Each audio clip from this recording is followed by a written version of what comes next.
Alors, la deuxième partie. On parle des états non usuels, qu'on appelle aussi les états modifiés de conscience, les trans, tout ça. Le quatrième état de conscience, ou l'état de silence, qu'on appelle aussi l'état de méditation. Donc le petit vélo là, du mental, on va le mettre au garage. Il y a un local à vélo, voilà, avec toutes les pensées qui ont attrait au personnage. Donc là, on va vivre et expérimenter la disparition de l'ego. La disparition du mental, c'est pareil. Pas la disparition parfaite, on va en garder 1% pour aller faire les courses, le ménage, être allé au rendez-vous, tout ça. Mais dans l'être, il n'y a plus de personnage de moi. C'est fini ça. Il va se créer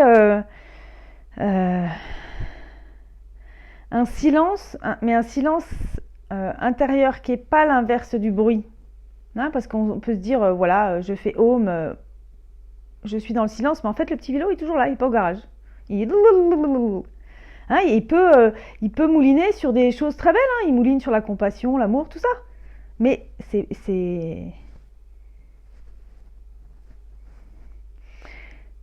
Le silence, c'est le petit vélo est au garage, et là il y a un moment où c'est vide. C'est ce qu'on appelle la chute cosmique. Et ce moment, ce vide, il va falloir le traverser. Et je crois que tous ceux qui disent que sur la voie de l'éveil, du développement personnel, c'est facile, c'est wouhou.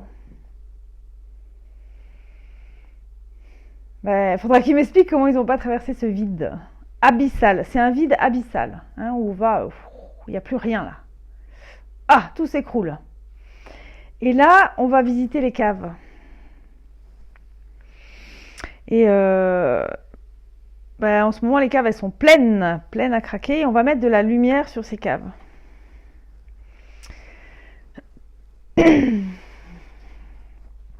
Donc dans les caves, en fait, c'est quoi? C'est les dogmes, les croyances, les jugements, les a priori.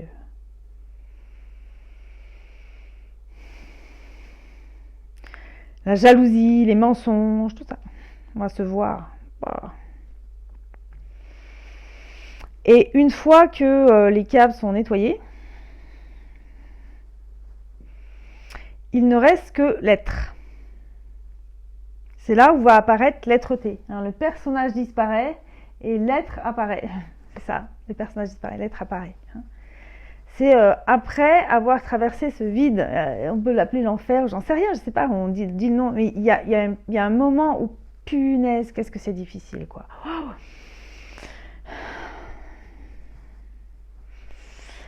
Et là,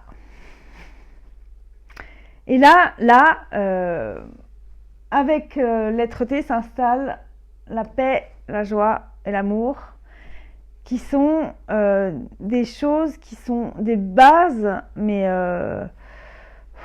des bases solides, et il est plus possible de revenir en arrière. Il est plus possible de revenir au fonctionnement antérieur où on était agité. Et ça, c'est super beau.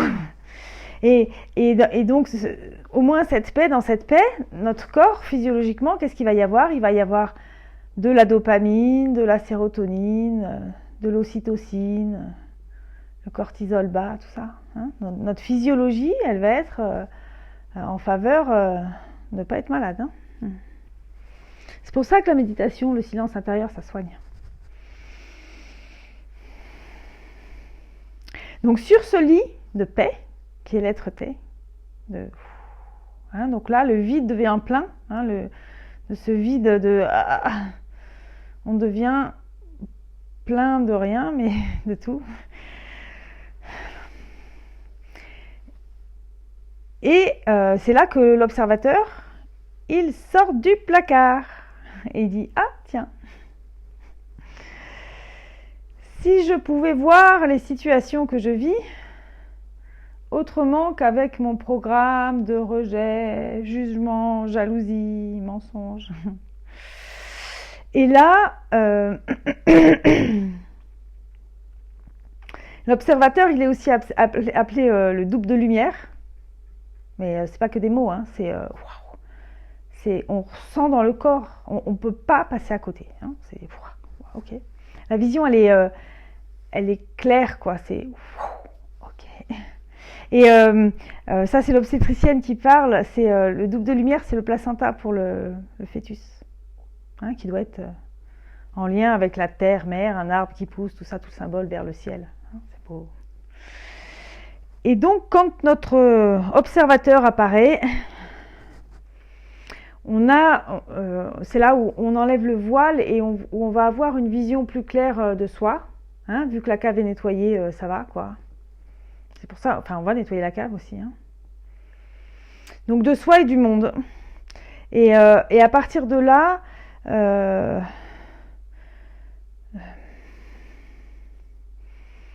ce passage, il n'est pas forcément évident. Hein, parce que donc soit ça a été nettoyé, ok, mais le monde en ce moment c'est pas joli quand même. Hein. Il y a des trucs, tu te dis ouais non mais là, bah, c'est ok. Hein. À partir de cet état de conscience là, on est avec ce qui est, c'est calme.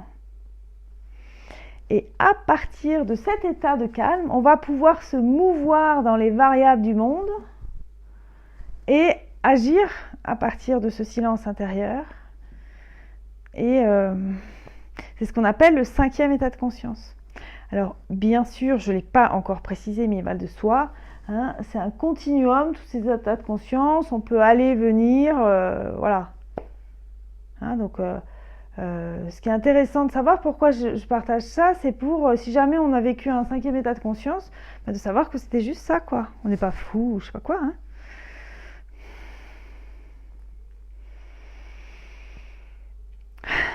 Donc, le 5e état de conscience, qu'on appelle chez les Védas la conscience cosmique, qui correspond à une reliance avec quelque chose de plus grand, et qui est justement les 99,9% de notre univers. Fou, hein? C'est fou. Bon, bref. Donc là, l'observateur, il ne nous quitte plus. Il ne nous lâche pas. Il dit, oh, dis. Moi, il me disait beaucoup chérie, chérie. Dis, chérie, tu vois pas que t'es en colère, là? Oh. Alors, on peut lui dire, oh, ça suffit, là, laisse-moi tranquille, mais ça marche pas, hein, il revient tout le temps. Et il est adorable, hein. Adorable. Des fois, il pique un peu quand même, il dit, non, mais là, non, mais. Hein, et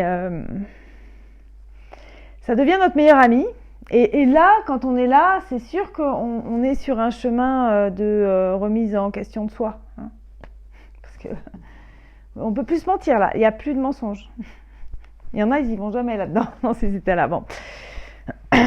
Sois gentille, Anne-Sophie. Oui. Donc avec l'observateur, là, on se marre. Au moins. Même quand on est seul, on rigole. Et c'est là où on a aussi l'impression, des fois, que c'est pas nous qui faisons. Alors, il y a plein de personnes qui connaissent cet état-là. Tout ce qui est création. Hein, quand on va se laisser inspirer, et c'est nos mains qui font en reliance avec on ne sait pas quoi. Donc là, c'est des astrocytes du cerveau qui sont activés, qui reçoivent des informations d'harmonie, voilà. On peut soigner dans cet état de conscience-là. Le pouvoir de créativité, là. Hein, Et donc ça c'est très beau dans la création. Ne pas être soi aussi, ça veut dire quand on est en transe, quand on est en transe. Les trans nous permettent de comprendre que on n'est pas que ce corps, on peut aussi être... il y a des trans où on devient un animal. Là. Moi, je me suis retrouvée lionceau. J'étais un lion, je me sentais lion, petit bébé, dans sa grotte. C'est comme le rêve, hein. On peut dire, ouais, mais ça n'existe pas. Oui, ok, non, j'étais pas un lion, mais n'empêche que dans mon corps, les sensations, c'était j'étais un lion.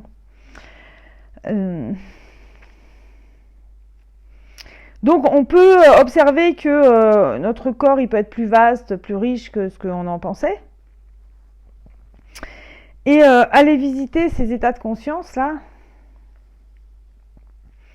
ça induit d'aller dans des mondes qui sont soit phylogénétiques, c'est-à-dire régressifs, qui sont le monde animal, le monde végétal, le monde minéral. Ou alors, on peut aller voyager dans cet état de conscience vers des mondes évolutifs qui sont axés sur la reliance entre la terre et le ciel. Et ça dépend comment on est guidé. Faut faire gaffe là. Parce que les états de conscience où on fait des trans, entre guillemets, régressifs, phylogénétiques, vers l'animal surtout, ou végétal, aussi le minéral, on va avoir dans le corps des décharges neurovégétatives, où on va se prendre pour, je sais pas quoi, mais on va réellement, c'est pas la psychiatrie du tout, dans le corps on va vivre ça. Pourquoi on va même pouvoir parler aussi des langages ancestraux, je sais pas quoi, ça vient pas de nulle part ce truc, c'est reçu comme information et c'est déchargé là pour aller chercher justement une information. Donc ces trans ou ces expériences dans des mondes qui ne sont pas matériels que l'on connaît, ils sont faits pour aller chercher une information. Et en ça, ils sont géniaux. Il faut savoir quoi en faire après de cette information. Parce que moi, je suis restée un peu sur ma faim en étant un lionceau dans une grotte. Bon, c'était une expérience qui, après coup, et en ayant compris, correspondait bien à moi, mais j'aurais aimé qu'on me sorte qu'on me donne un peu à manger vite fait, puis qu'on me sorte de la grotte. Bref. Donc, dans cet état de conscience, on va pouvoir aussi avoir accès à quelque chose d'évolutif vers encore plus d'amour, et on va vraiment dans cet état-là se sentir épaulé par quelque chose d'invisible. C'est là quand on dit je vais comment on dit je vais appeler mes anges ou je sais pas quoi là. C'est là. On se sent relié à quelque chose de plus grand et où il n'y a que de la paix, de la joie et de l'amour. Donc, après, il y a le 6e état de conscience. Je l'adore celui-là.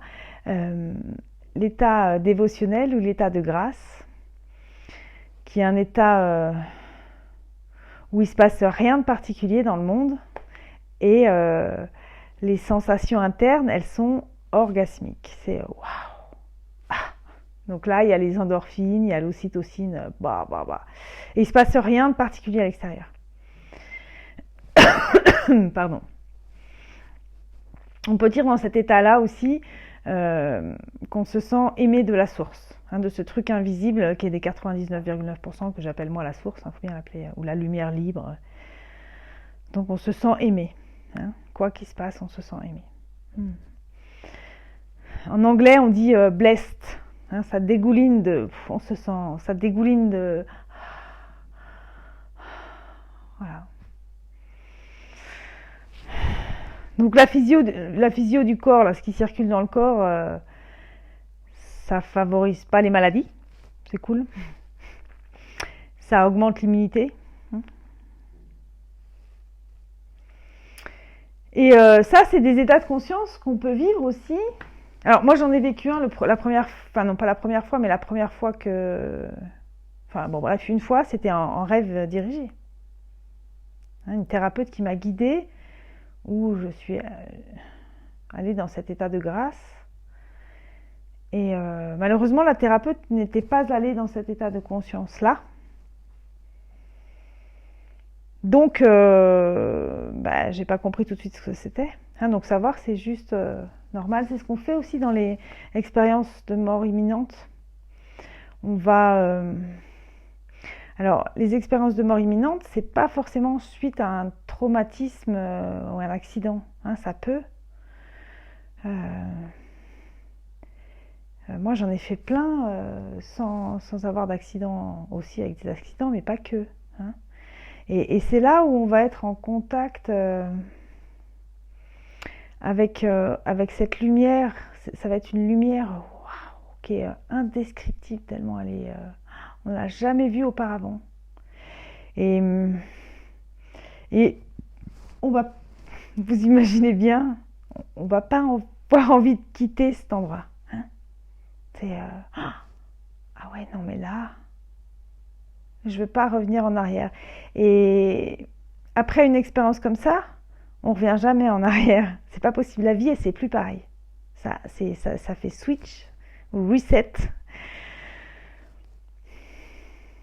Et c'est ça là, dans cet état-là, on touche la lumière libre.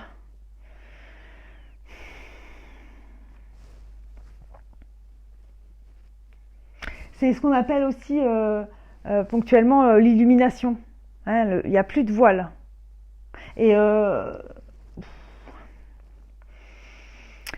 si on enlève tout le voile d'un coup, c'est hard. Hein, parce qu'on voit tout, quoi. La dualité de ce monde, on voit tout. On dit, ah, bah, c'est pas les bisounours finalement.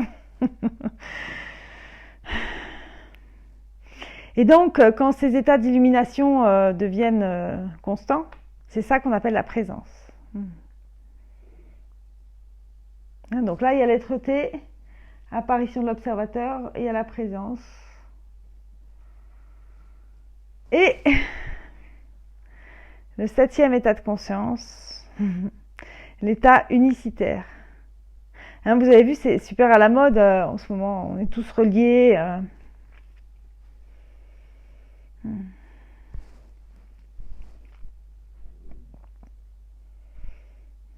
Donc le 7e état de conscience, c'est un état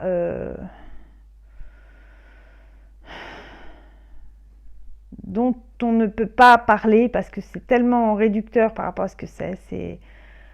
On a l'impression d'être un point dans l'univers, d'être rien et tout à la fois. Mais ça, c'est des mots. Hein. Tant qu'on n'a pas expérimenté cet état-là, ça sert à rien de le décrire. En tout cas, quand on y est, on ne l'oublie jamais. C'est même, on ne l'oublie jamais, c'est nul. Enfin, on le sait quoi. C'est juste, ah ouais, ok, là, c'était ça.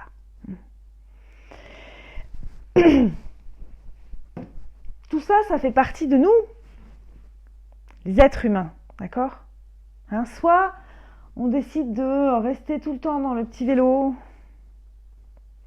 soit on se dit, punaise, je me sens agitée, je suis pas là, j'ai envie d'être plus présent à ce que je suis, qu'il y ait du sens, un peu de paix, de joie, d'amour, hop, il faut passer par le vide du silence, de la méditation. Faire naître l'observateur,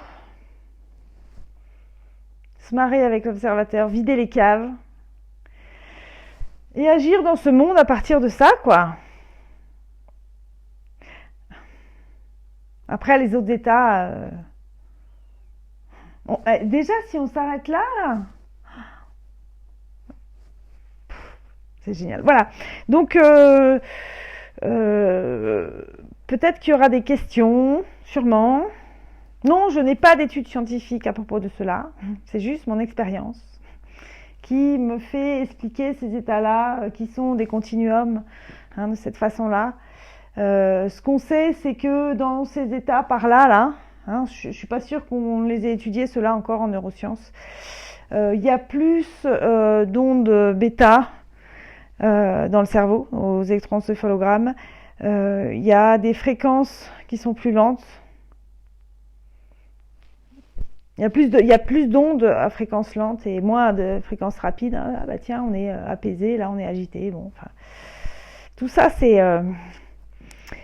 en cours d'exploration et c'est beau. Et c'est surtout à expérimenter de façon individuelle. Donc si jamais ça vous parle dans les expériences que vous faites, notamment en développement personnel et avec les thérapeutes X ou Y, ben voilà. Merci beaucoup de votre attention.